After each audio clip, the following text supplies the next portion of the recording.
Now? Okay. Hey guys, what's up? It's Uriel again. Um, as you can see, it's a beautiful Saturday afternoon. It's afternoon. Yeah.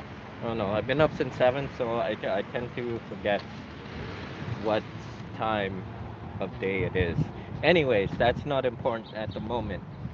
Um, so today, as you saw the title, um, there are three things that I want to talk about.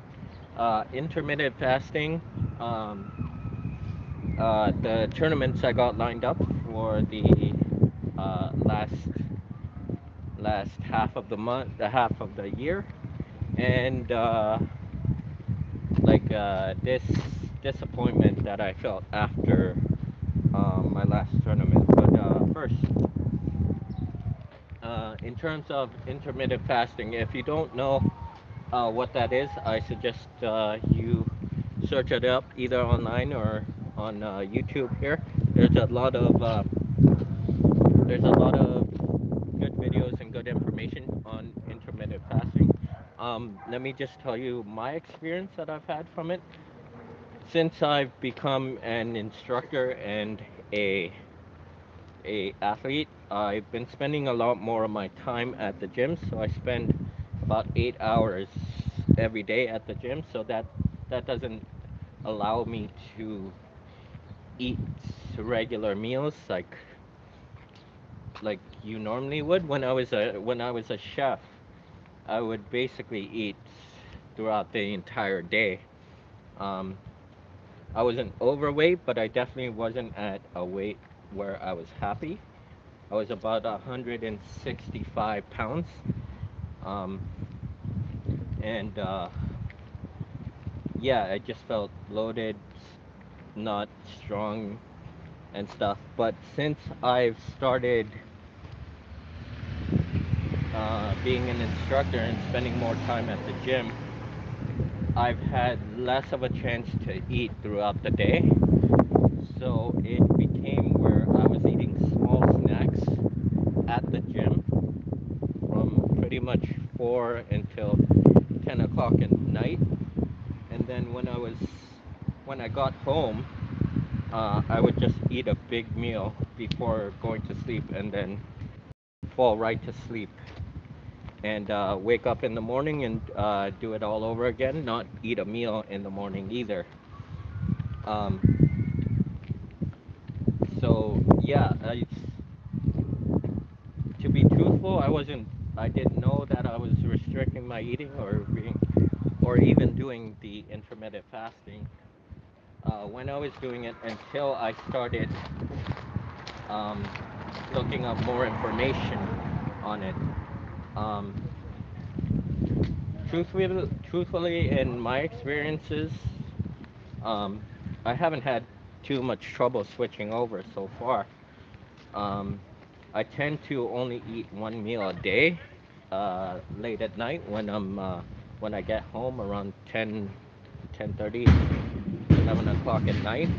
But throughout the day, I probably do not eat anything other than a muffin and a couple snacks.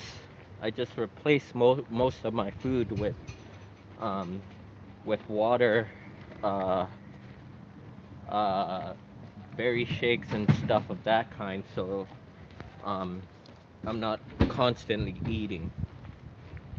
It's definitely helped me keep a good range of weight where I'm only gaining and losing about 5 pounds. My competition weight is actually, well, my competition weight limit is featherweight, so that happens to be 154. Right now, I feel as if I'm at a good weight level right now. I tend to fluctuate from 143 pounds to 148. So I'm gaining and losing those 5 pounds just from simple eating. Um, and it's been really helpful for me because I don't have to worry about cutting weights all that often or being hungry during competitions or having to stress myself out by having having to make weight every single tournament because I compete naturally like this. I walk around naturally at this weight limit. So um, that's that's what I would recommend to you guys if you're thinking about competing pretty regularly or even just as something in general. Um, but like I said, I've I didn't do I didn't do the explanation to this justice. So I hope you'll look it up and not only take my word for it. Um, so yeah, there's that. Number two, the tournaments that are coming up. I was I tried to sign up for the CBJJF BC Provincials. I tried to sign up for their 8-man no-gi invitational. Um, I did that last week, but I haven't heard back from them, unfortunately. So I'm still I still have my fingers crossed about trying to compete at that tournament, but as it is right now, I don't believe I will. We do have some other guys that are going to that tournament next week and are going to compete. So Scott and myself have been trying to give them just good advice and try to relay our experiences of competition to them so that when they get there, they feel as if they've done it all before. Um, of course, I think for both of them, it might be the first time competing, so the nerves are going to get to them eventually, just like they always do. It did to me. I'm sure it did to Scott as well. But yeah, um, my advice, if you're thinking about doing a tournament, no matter what age you're at, I would suggest try and find try and find your I guess I want to use center, but um, center doesn't seem the right word. Try and find a time where you are able to be relaxed and be free of any other thought other than what you're thinking of at that moment. Um, that sounds a little weird. Uh, Let me try and explain it a little bit better. So, when I'm at a tournament, I actually like to listen to music before I compete, and I meditate as well. And when I do those things, I feel as if I put myself in a position where I am focused on my task and I am not worried about whether I'm winning or losing or um, whether my opponent's a lot better than me or they competed more than I have. Because I know that uh, because I know that I've done this before. I've competed so much. So whatever you can do to try and get yourself into that state of readiness, of alertness, but not be anxious as well, um, will help you exponentially. Um, it'll deal with the nerves that you most definitely will have, but keeping that sort of state is really hard to do. So unless have you have trained into keeping that sort of state constantly, then it's gonna be hard to try and keep it there. So what I like to do is an hour before my division is supposed to be called up is when I start to prepare, and then I can sort of set a good timeline to when I feel I'm at peak performance level, and I am not worried about anything else. So yeah, there's that for you if you're thinking about competing. Let's go this way. Okay. And number three, um, this actually has something to do with a post I made on my Facebook athlete page. I posted on there my two matches at the Alberta Provincials, and what's I was feeling after that tournament. I was really disappointed in myself for not having a better showing, and not no, that was it. I was just not happy with how I did or how I performed, even though people were giving me congratulations about, oh, you did really well.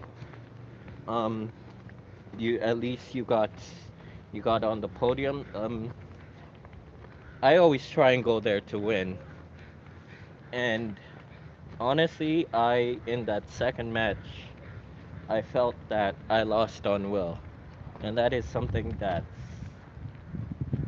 is hard for me to ex.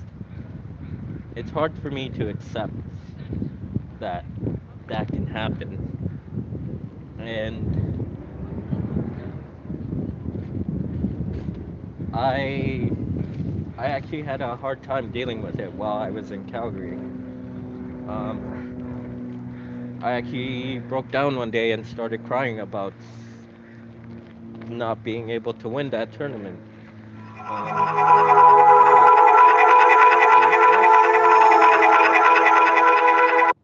Yeah, I felt. Sorry, that was my phone. I felt. Is it still going? No. Let's see. Oh no, yeah, it is. So, yeah, no, I felt useless. I felt like I didn't perform to the best of my abilities, and I felt like I let myself down. Um, so I was not having a good time just looking at those matches and trying to figure out what I could have done better, because I was just blaming myself over and over again for not doing better. It wasn't until I got back and one of my training partners, Stephen Paget, shout out to Stephen, he actually came to train with us after being away with a wrist injury for quite a while, and he mentioned that he saw a couple of my posts about going to Calgary and competing everywhere, and he congratulated me on that. But it, even though everybody else was saying it as well, it didn't click until Steven said it for some reason. But what I lost sight of was the fact that my goal has always been to, of course, win, but also to try and travel around the world and compete in jiu-jitsu tournaments and see how well I do. Um, so just having Steven, um, just having Steven mention it again and playing it over in my mind, even though I did feel like I disappointed myself in terms of the results. I should be happy because I was still able to travel to a different city in Canada. I was able to go and see this beautiful country that we have here. I met some cool people. I had a great time just hanging out with them and getting drunk with them. So, um, yeah, so I guess I shouldn't be so hard on myself, maybe, when that happens, but yeah, so that is something I gotta work on. And as you can see now, uh I've been reduced to tears. Mhm. But anyways, those are just my views on competition, the tournaments coming up, and intermittent fasting. Um, what else? Oh, I'm trying to set up that Mounts Concepts video with Mike again. I'm sorry that I keep saying it. I think it's like the fourth or fifth time I've said it, and it's been 2 months so far. So I'm sorry. It's just our schedule doesn't work too well most of the times. Um, if there is something that you guys want to talk about, or something that you have questions on, whether it's a jiu-jitsu technique, feel free to ask. I love answering questions about jujitsu as much as possible. And if I can't give you a good enough answer, I'm pretty sure one of my teammates will. And I'm sure it'll help you gain some new insights on what you can do to improve on your jujitsu and stuff. And of course, uh, watch my previous videos as well, because they give you, my training partners have always had good insights on stuff, and I always try and go to them for new moves, for how they like to do things as well. Because the thing that I like about jujitsu is that there's no one way to do something. I mean, there's ways to do it correctly, but there are certain details and things where um, where a move can work just a tiny bit better, just with one single detail. And I've experienced it so much from just learning from Scott and Dan and Mike, that it still blows my mind that they've done jujitsu for more than 30 years. So if I could take advantage of all their knowledge, then I'm going to do my best to do it. So yeah, other than that, I hope you guys have a nice day. As you can see, it's a beautiful sunny day here in Vancouver. So yeah, I hope you have a good day. Roll safe, and